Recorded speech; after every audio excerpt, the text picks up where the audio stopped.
వాళ్ళని చూస్తే మా ప్రాంతంలో కాంగ్రెస్ పార్టీ గుర్తో లేకపోతే మా కండువానో లేకపోతే జెండా అవసరం లేనటువంటి పరిస్థితి.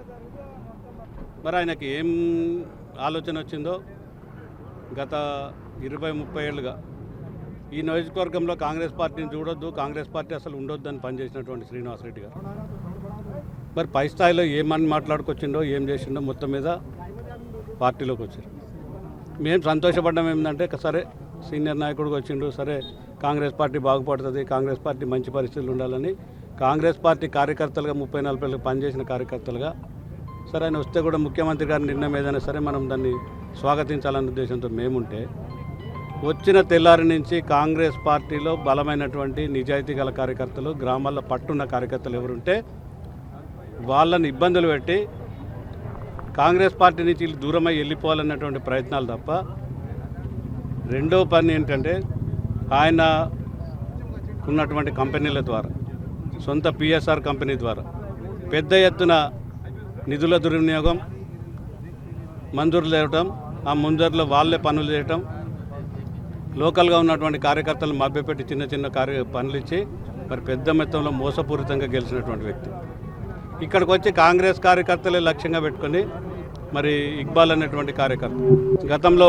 మరి ఆ కమ్యూనిటీ హాల్ కోసం, మైనార్టీ కమ్యూనిటీ హాల్ కోసం, షాదీఖానా కోసం ఏవైతే నిధులు మంజూరైనాయో అది ఎవ్వరు చేయనటువంటి పరిస్థితిని నేను మైనారిటీ కమ్యూనిటీ నుంచి కాంగ్రెస్ పార్టీకి మరి మైనార్టీ మండల పార్టీ అధ్యక్షుడిగా, మైనార్టీ రాష్ట్ర కార్యదర్శిగా పనిచేసినటువంటి వ్యక్తిని పెట్టి దాన్ని టెండర్ చేపించి టెండర్లో ఆయన ఆ మండలానికి సంబంధించినటువంటి వ్యక్తితో టెండర్ వేయించి టెండర్ తీసుకున్న తర్వాత ఎగ్జిక్యూటివ్ ఇంజనీర్ని కానీ, డిప్యూటీ ఎగ్జిక్యూటివ్ ఇంజనీర్ని కానీ, లేకపోతే ఏఈలను కానీ బెదిరించి ఆ పని కార్యక్రమం ఆయనతో చేయొద్దు, అవసరమైతే నేను వేరే వాళ్ళని పంపిస్తా, అది క్యాన్సిల్ చేయండి, టెండర్ క్యాన్సిల్ చేయండి ఒత్తిడి చేస్తే అధికారులు సార్ ఇది సాధ్యం కాదు, టెండర్ క్యాన్సిల్ చేయడం మాతో కానటువంటి పని.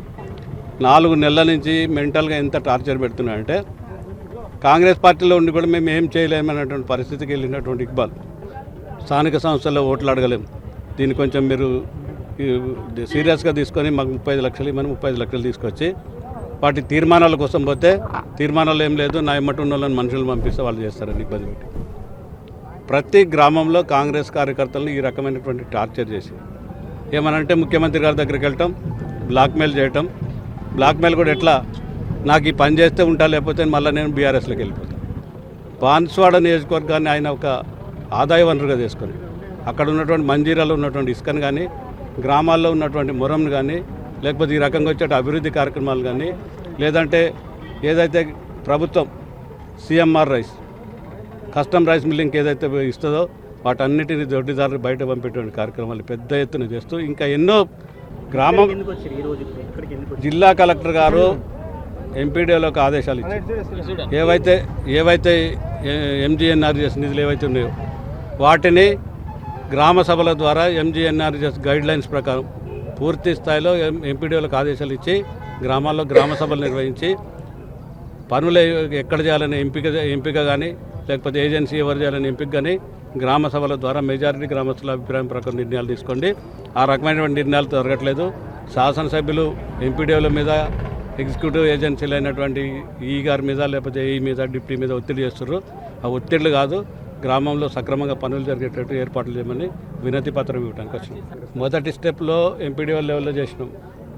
కాన్ఫరెన్స్లో అని చేసే దుర్మార్గాలన్నిటికీ పార్టీ మీటింగ్ పెడతా అంటే మేము వస్తున్నామంటే పారిపోయినటువంటి వ్యక్తి మీటింగ్ క్యాన్సిల్ చేసుకున్న వ్యక్తి ఎక్కడ ఆయన చేసేటువంటి ఆగడాలన్నింటినీ ఖచ్చితంగా ఎదుర్కొంటాం. దాంట్లో రెండో మాట లేదు.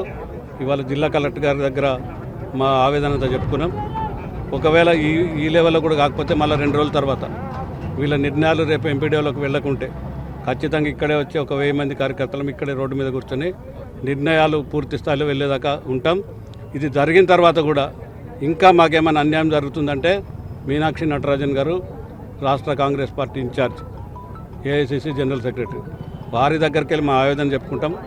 అక్కడికి కూడా మా ఆవేదన సరే ఆమె స్థాయిలో కూడా పరిష్కారం కాకపోతే అధినాయకత్వం సోనియా గాంధీ గారు, రాహుల్ గాంధీ గారు, ఖర్గే గారు వారి వద్దకి అవసరమైతే ఒక 500-600 మంది కార్యకర్తలు రైల్వే బోగీలు బుక్ చేసుకొని కూడా ఏఐసిసి కార్యాలయం ముందు పెద్ద ఎత్తున మా ఆవేదన చెప్పుకొని వాళ్ళ ద్వారా కనీసం ఈ కార్యకర్తల ఆవేదన కాపాడే విధంగా పనిచేస్తామని చెప్తాను. మరిన్ని వీడియోస్ కోసం ఛానల్ ని సబ్స్క్రైబ్ చేయండి. లేటెస్ట్ అప్డేట్స్ కోసం వాట్సాప్ ఛానల్ ని ఫాలో అవ్వండి. ఆ లింక్ డిస్క్రిప్షన్ లో ఉంది.